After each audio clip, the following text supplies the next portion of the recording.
Hello మిత్రులారా, welcome to portal.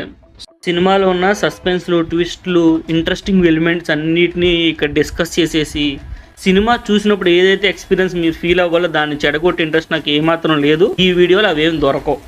Cinema అందరూ చూసారనిపించిన తర్వాతే వాటి గురించి మాట్లాడడం జరిగింది ఈ ఛానల్లో. తృప్తి లేకుండా కల్కి 2898 మూవీ రివ్యూ అయితే చెప్పేస్తా, వినండి. First of all story and screen play గురించి చెప్పుకోవాలి. అందరూ అనుకున్నట్టుగా మూవీ అయితే 50% ఉంటుంది. మిగతా 50% నాగిమా మ్యాజిక్ అయితే ఖచ్చితంగా ఉంది. అది మీకు సెకండ్ హాఫ్కి వెళ్ళాకే అర్థమైంది. సెకండ్ హాఫ్ స్టార్టింగ్ నుంచి ఎండింగ్ వరకు ఒకటే ట్విస్ట్ అండ్ టర్న్లు చూసుకోండి, ఎంజాయ్ చేస్తారు. ఇంకా క్యారెక్టర్స్, వాళ్ళ యాక్టింగ్ గురించి మాట్లాడాలంటే నా ఫేవరెట్ క్యారెక్టర్ వచ్చేసరికి అయితే అశ్వత్థామ క్యారెక్టర్లో అమితాబ్ బచ్చన్ గారు ఇరగదీశారని చెప్పొచ్చు. ఆయన మాట్లాడే ప్రతి డైలాగు కూడా చాలా ఇంపార్టెంట్ డైలాగు, అలాగే ఇంట్రెస్టింగ్గా ఉండిద్ది అనమాట ఆయనది. ఇంకా భైరవాద్ అంటారా, ప్రభాస్ యాజ్ యూజువల్గా 100% బాగానే చేశారు. క్యారెక్టరైజేషన్ నాకు అంత హైగా అనిపించలేదు, గుడ్ ఇనఫ్, సరిపోయిందని అనిపించింది. ఇంకా మిగతా వాళ్ళందరూ యాక్టింగ్ కూడా పర్ఫెక్ట్గా చేశారని చెప్పొచ్చు. కమల్ హాసన్ గారిది కేవలం ఇంట్రడక్షనే ఉన్నట్టు అనిపించింది సినిమాలో. సెకండ్ సినిమాలో నెక్స్ట్ పార్ట్లో మామూలుగా ఉండదు అనుకుంటా.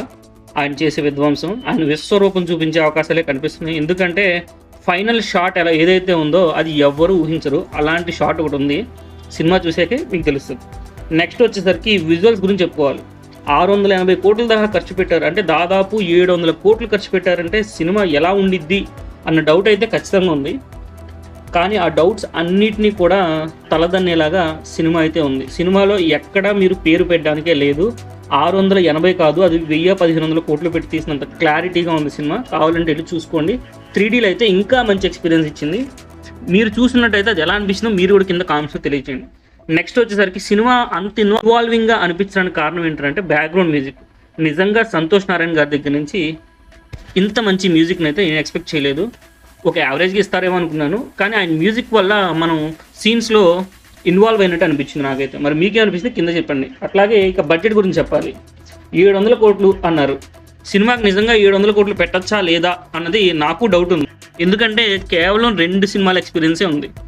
కానీ నాగార్జున మీద అయితే నాకు నమ్మకం ఉంది. ఎందుకంటే మహానటి ఇచ్చిన కిక్ అలాంటిది. ఆయన స్టోరీ టెల్లింగ్లో నిజంగా సత్తా ఉండిద్ది. అలాంటిది 3వ సినిమాతోని మరీ 700 కోట్ల దాకా ఖర్చు పెట్టారు అంటే రిస్క్ అని అనిపించింది. ప్రొడ్యూసర్ గట్స్, డైరెక్టర్ మీద ఉన్న నమ్మకం, డైరెక్టర్ గారి గట్స్ ఖచ్చితంగా మనందరం మెచ్చుకోవాలి. లేదంటే ఇలాంటి సినిమా అయితే మనం చూసేవాళ్ళం కాదు. బెస్ట్ అవుట్ ఆఫ్ బెస్ట్ తీసుకొచ్చారు వాళ్ళు. ఖచ్చితంగా థియేటర్లో చూడాల్సిన సినిమా అని చెప్తాను నేను.